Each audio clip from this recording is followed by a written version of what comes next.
rekan-rekan semuanya.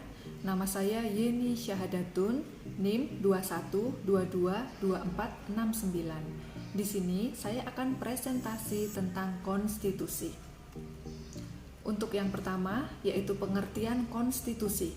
Konstitusi adalah seperangkat aturan dasar dan berbagai ketentuan untuk mengatur fungsi serta struktur lembaga pemerintah.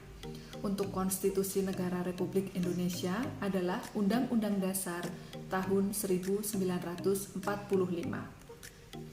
Untuk tujuan konstitusi itu sendiri, yang pertama, konstitusi bertujuan untuk memberikan pembatasan sekaligus pengawasan terhadap kekuasaan politik.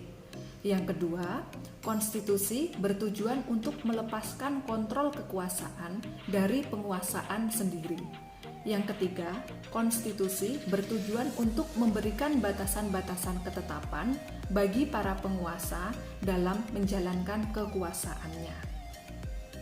Untuk fungsi konstitusi itu sendiri ada 6. Yang pertama, membatasi kekuasaan pemerintah agar tidak terjadi kesewenang-wenangan yang dilakukan oleh pemerintah agar hak-hak bagi warga negara terlindungi dan tersalurkan. Yang kedua, sebagai piagam kelahiran suatu negara, atau kalau dalam bahasa Inggris, a birth certificate of a new state. Yang ketiga, konstitusi berfungsi sebagai sumber hukum tertinggi. Yang keempat, berfungsi sebagai alat yang membatasi kekuasaan. Yang kelima, konstitusi berfungsi sebagai identitas nasional atau lambang. Dan yang terakhir, konstitusi berfungsi sebagai pelindung hak asasi manusia dan kebebasan warga negara.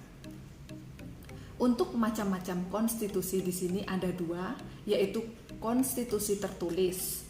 Konstitusi tertulis adalah peraturan yang dituangkan dalam suatu dokumen tertentu.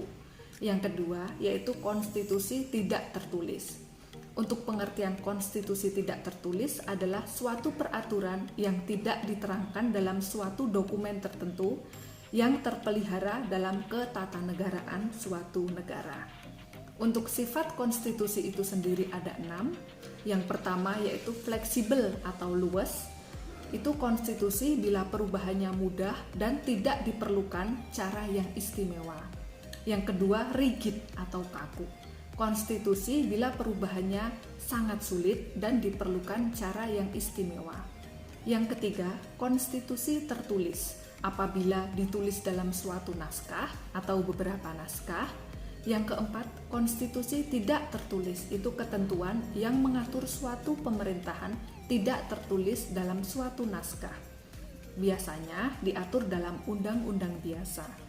Yang kelima, konstitusi formil, yaitu konstitusi dilihat dari prosedur pembuatannya yang dilakukan secara istimewa.